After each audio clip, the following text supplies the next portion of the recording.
Je vous imagine déjà grimacer derrière votre écran en vous disant mais qu'est-ce qu'il fait celui-là? Il va nous parler de solutions solaires et j'ai déjà l'impression que ça va être la galère. Mais rassurez-vous, ce n'est pas le cas. Effectivement, j'ai décidé de procéder à quelques ajustements très personnels dans les tests des solutions dont je vais vous parler aujourd'hui. Salut à tous, j'espère que vous allez bien. Bienvenue dans cette nouvelle vidéo. Je vous l'avais promis, pour tous ceux qui suivent la chaîne d'un peu plus près, que mon souhait était de faire entrer ce type de test sur la chaîne YouTube comme plein d'autres catégories.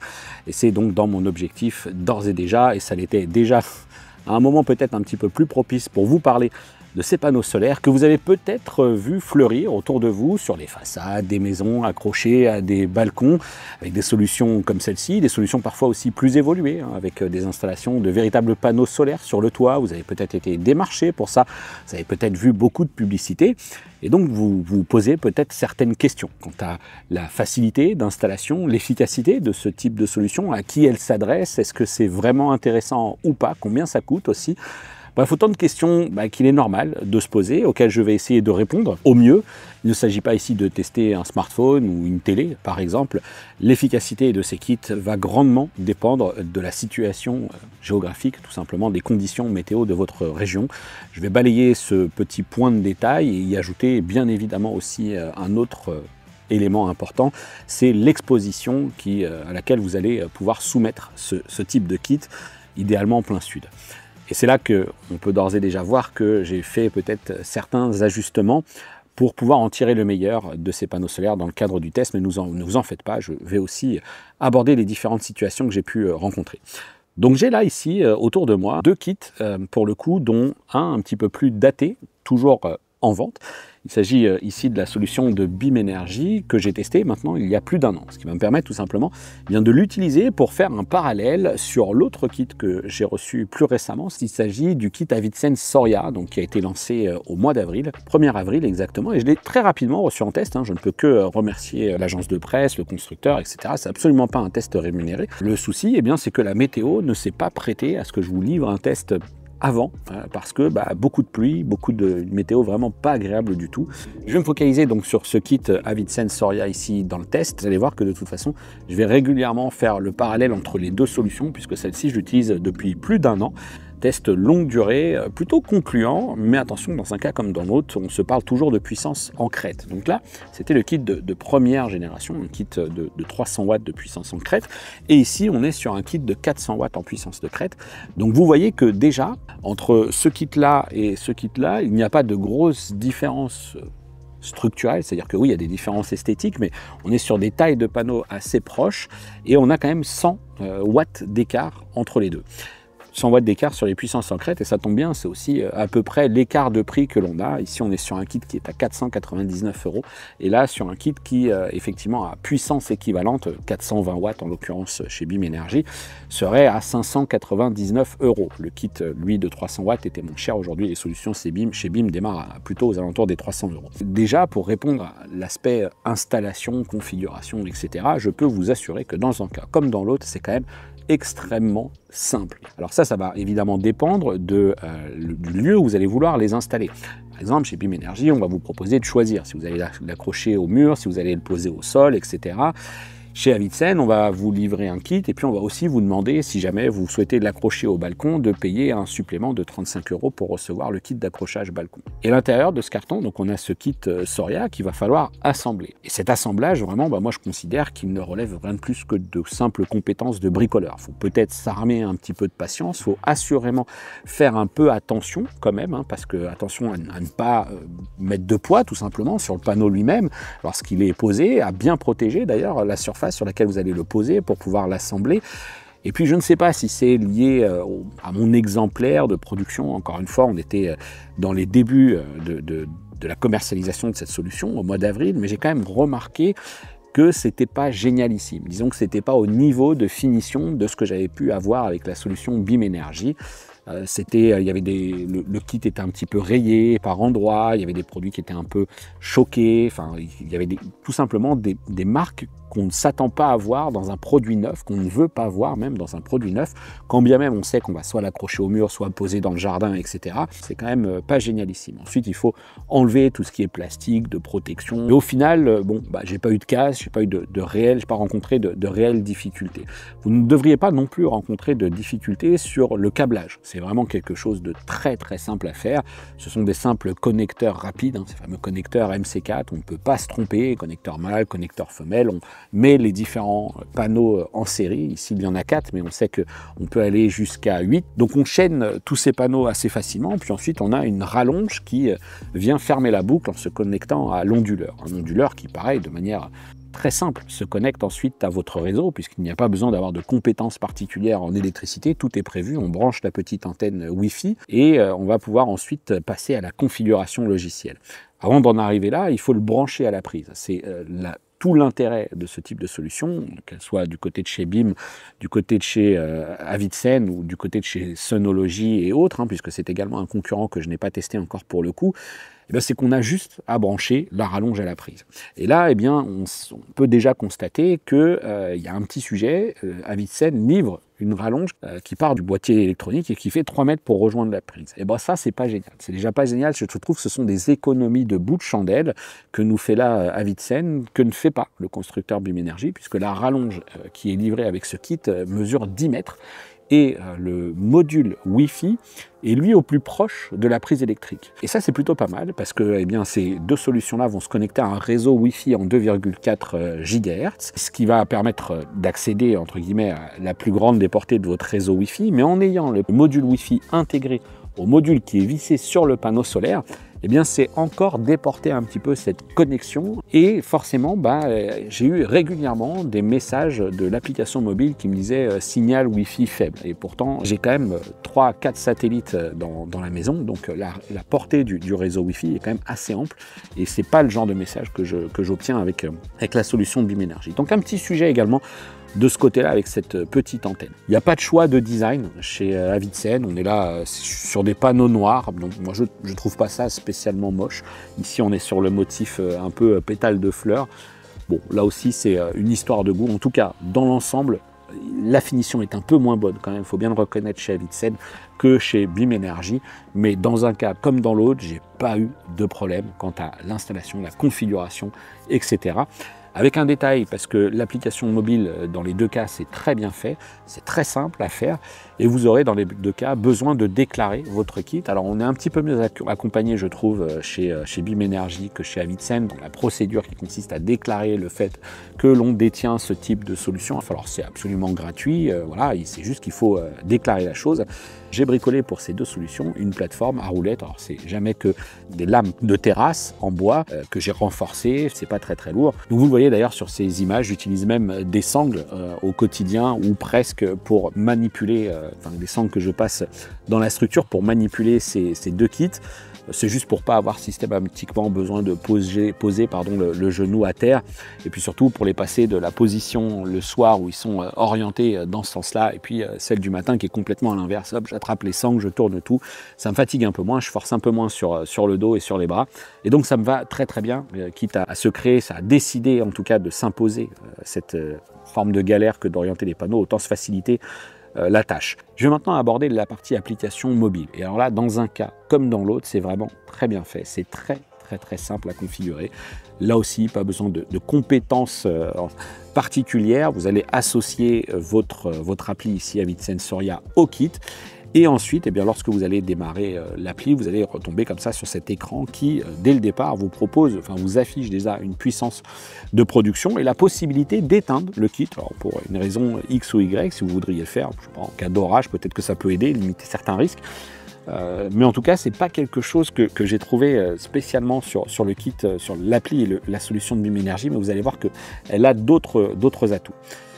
Et ensuite, lorsqu'on ouvre la page, là, à l'instant T, donc à 17h27 ce 21 août, alors que le soleil n'est pas au plus haut, je vois que je suis à 132 watts et que j'ai une information de production d'énergie en temps réel. Et chez BIM Énergie, tantôt je vais avoir plus, tantôt je vais avoir moins.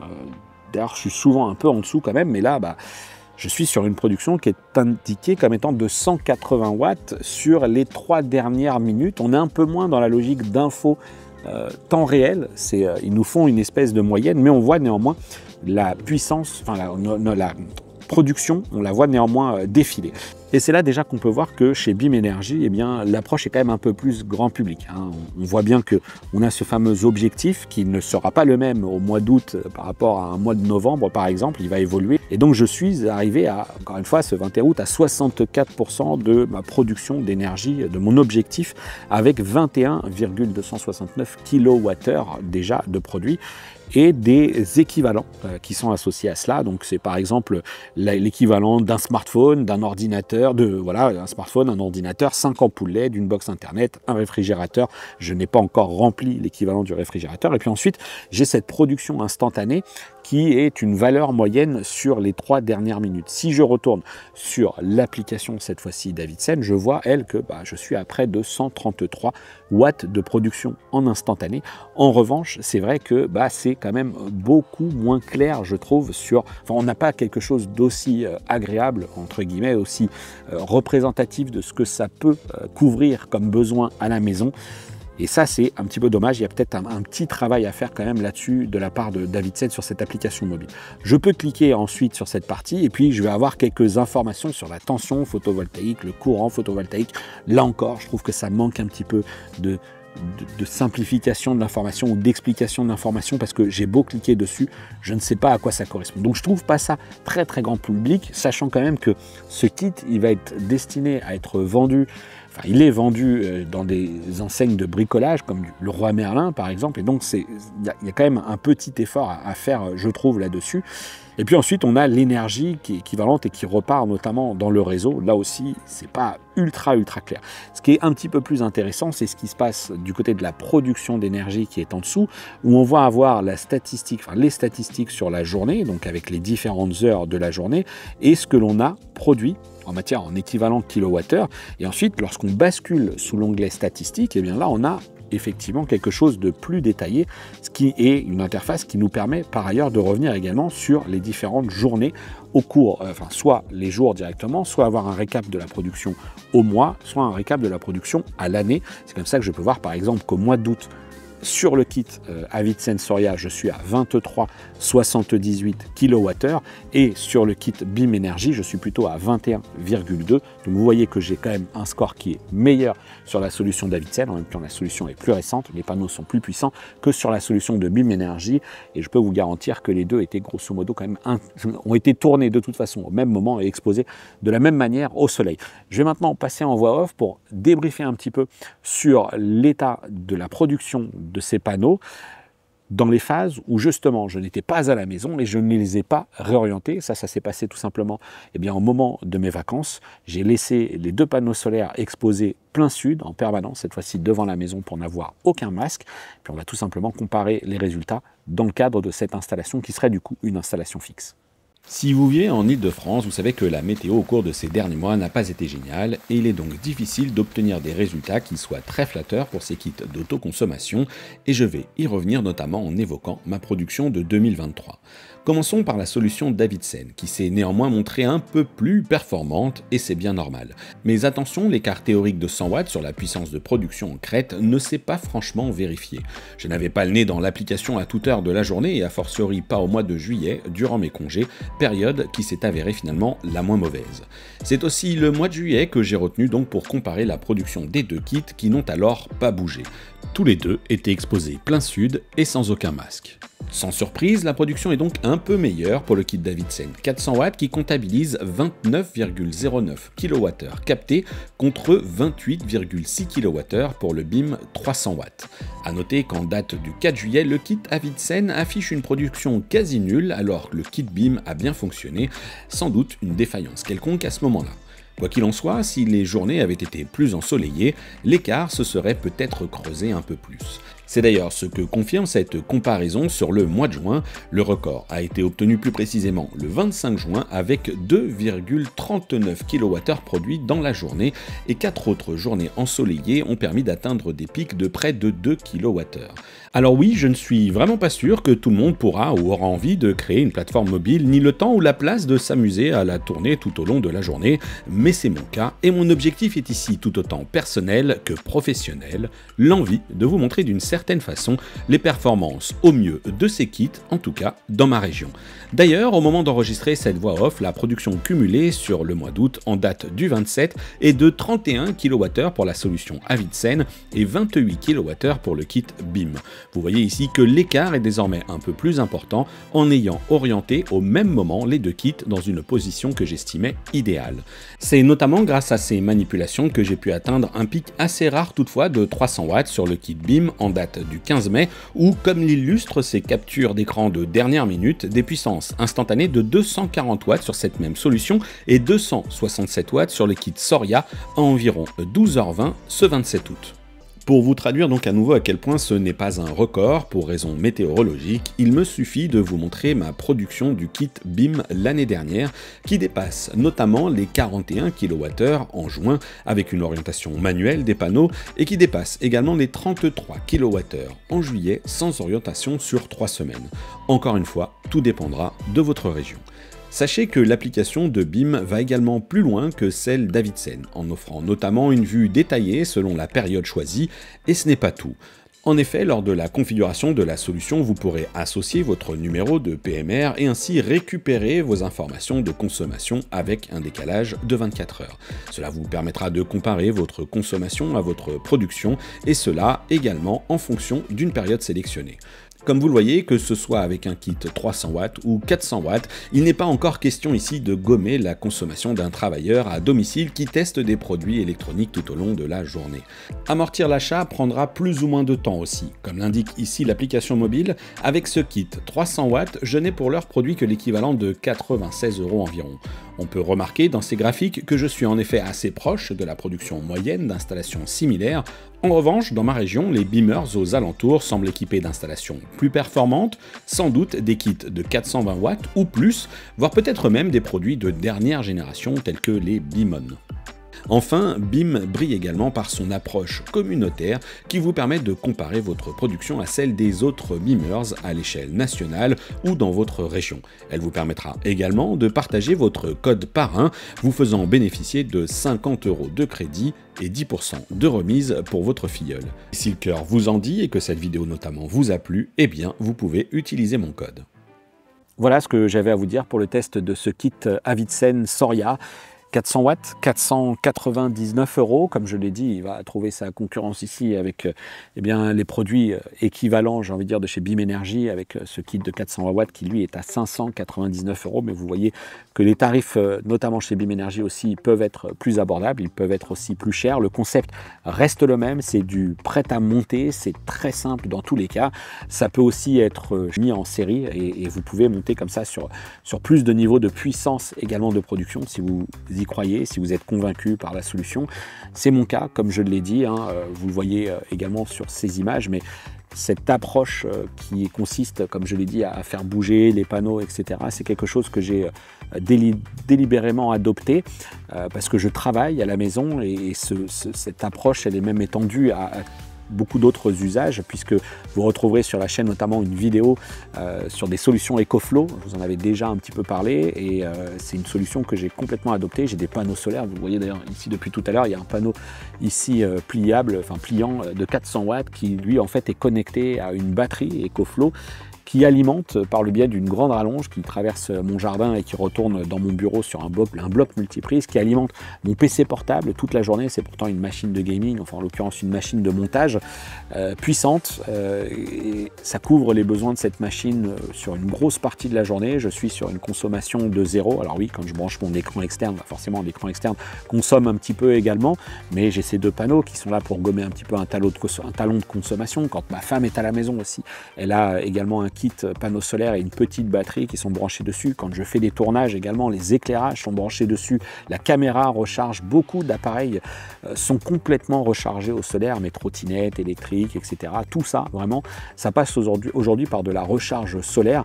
Et par le biais de ces solutions, vraiment là, vous voyez, ce type de truc, quand on se dit que ça peut produire en puissance en crête 400 watts, c'est absolument pas le cas, c'est pas le cas aussi ici, hein, je suis plutôt, mais j'arrive assez facilement à tirer plus de 250 watts sur ce panneau. Et donc finalement, voilà, c'est quand même pas négligeable. Je trouve que cette solution, que ces solutions solaires évoluent. Je trouve que les panneaux monocristallins, par rapport à ce que j'ai moi sur le toit de mon garage qui a plus de 15 ans, bah forcément les puissances évoluent, du biface, etc. Donc c'est pourquoi j'espère aussi vous en reparler, parce que j'ai reçu d'autres kits, notamment des kits de chez Oscaro Power. J'ai reçu également un kit de chez Anker Solix, cette fois-ci avec une batterie qui va vraiment se recharger en journée, délivrer de l'énergie à la maison, mais aussi restituer de l'énergie peut-être le soir si jamais il lui en reste. Donc une approche encore un peu différente, mais qui coûte évidemment beaucoup plus cher. Donc vraiment, c'est une approche. Le solaire, le temps d'amortissement sera moins important là-dessus que sur des kits avec des batteries. Et je sais que tout n'est pas donné, mais je trouve que ça mérite qu'on commence vraiment à s'y intéresser si on a la météo, si on a l'espace pour le faire, si on a l'envie. Et bien aujourd'hui, je trouve que finalement, une partie de la promesse, en tout cas, est quand même tenue. C'est facile, ça fonctionne.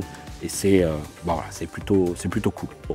N'hésitez pas, réagissez maintenant dans l'espace commentaire, dites-moi ce que vous avez pensé de ce test, si vous avez d'autres modèles que vous aimeriez voir tester. Hein. Moi j'ai quand même bien envie de tester les solutions de chez Sonology, qui est aussi une grande marque. Peut-être que vous êtes même propriétaire d'une de ces solutions, donc manifestez-vous. Allez, je vous dis à bientôt pour une prochaine vidéo sur la chaîne, et d'ici là, portez-vous bien. Ciao!